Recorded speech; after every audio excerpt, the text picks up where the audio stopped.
और सीधा रुख करते हैं कांग्रेस नेता जयराम रमेश की प्रेस कॉन्फ्रेंस की तरफ। तो हम एक मील पत्थर पास कर रहे हैं।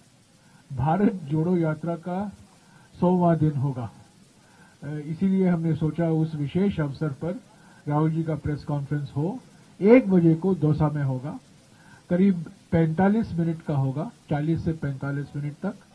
और यहां मैं प्राथमिकता राजस्थान की मीडिया को दूंगा। हालांकि दिल्ली स्थित मीडिया और अलग अलग जगहों से भी आएंगी, पर मैं आपको विश्वास दिलाना चाहता हूं कि 10-12 सवाल मैं राजस्थान मीडिया से ही लूंगा। तो आपको कोई फिक्र नहीं होनी चाहिए कि बाहर से लोग आएंगे सवाल पूछेंगे, आपको ही प्राथमिकता दी जाएगी। दूसरी बात, 16 तारीख को ही 6:30 बजे को जयपुर में एक संगीत समारोह का आयोजन किया है हमने। एक कॉन्सर्ट है, भारत जोड़ो संगीत समारोह, भारत जोड़ो कॉन्सर्ट, जिसमें मुख्य गायिका सुनिधि चौहान होंगी। उसके लिए भी आप आमंत्रित हैं। उसका डिटेल भी हम आपको भिजवा देंगे आज या कल सुबह। तो 16 तारीख को 1 बजे का राहुल जी का प्रेस कॉन्फ्रेंस होगा और 6:30 के बाद जयपुर में ये संगीत समारोह है, कॉन्सर्ट है, जिसमें सुनिधि चौहान और कोई कई गायिका और गायक शामिल होंगे।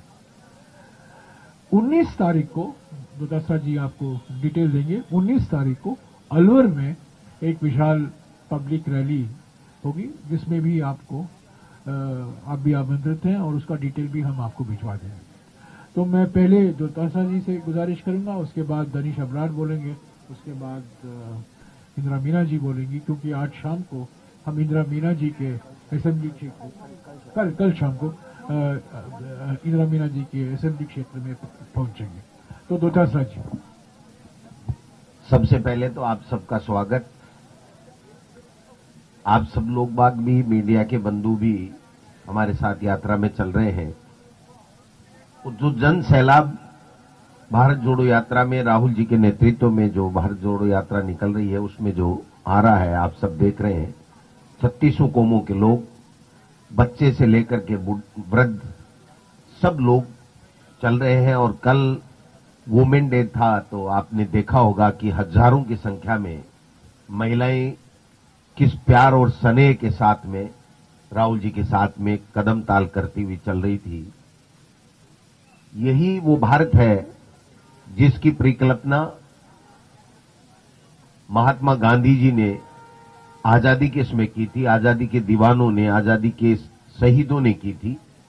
लेकिन जो 8 साल से नफरत का माहौल, तानाशाही शासन और जिस प्रकार से कोई सुनने वाला नहीं इस देश में, ये जो माहौल चल रहा था, अब लोगों को उम्मीद जगी है कि कोई तो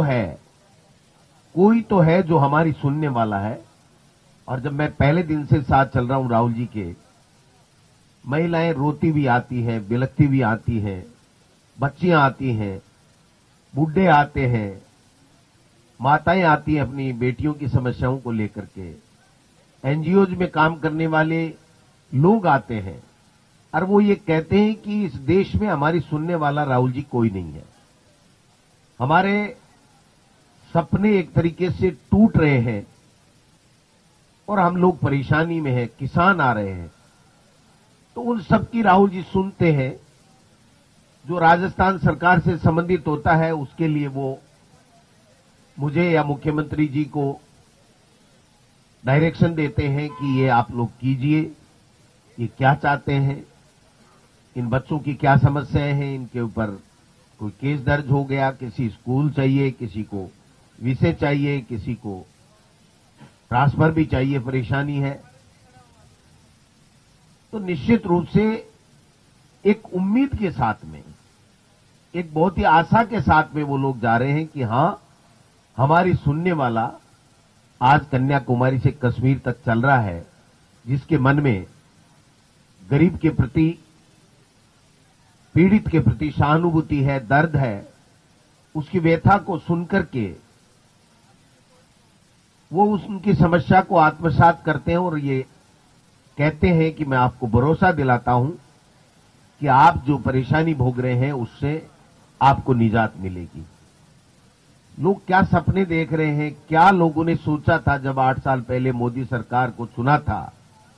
आज आके हर व्यक्ति ये कह रहा है कि साहब हमसे चूक हो गई। आज हमारी कोई सुनने वाला नहीं है, न महंगाई कम हो रही है।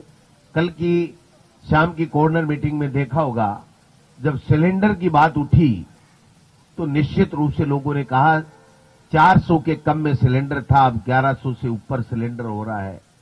चाहे तेल की बात हो,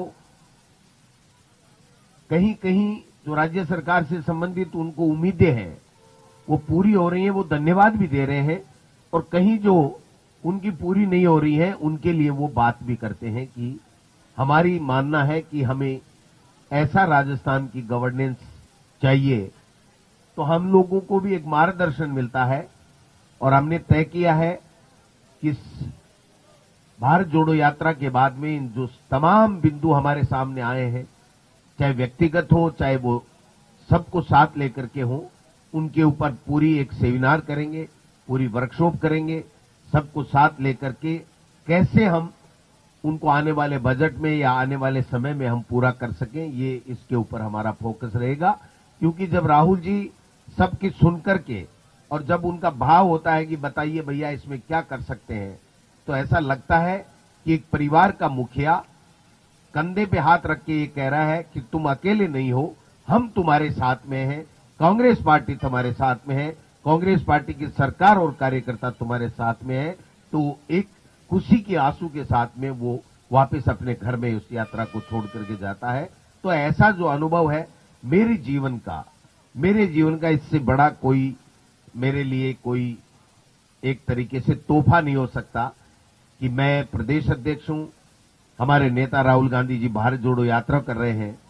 मैं कभी जीवन में ज्यादा पैदल नहीं चला जय रमेश साहब, लेकिन मैंने एक संकल्प लिया है कि जब राहुल जी 3700 किलोमीटर इस देश को जोड़ने के लिए चल सकते हैं, तो गोविंद डोटासरा किसी भी कीमत में ये 21 तारीख तक, जब तक मैं झंडा हरियाणा को नहीं दे दूंगा तब तक मैं चलूंगा।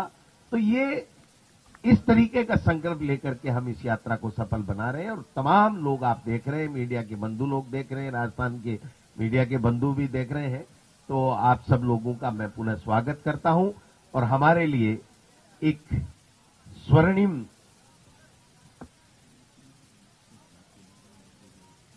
काल रहेगा। लोग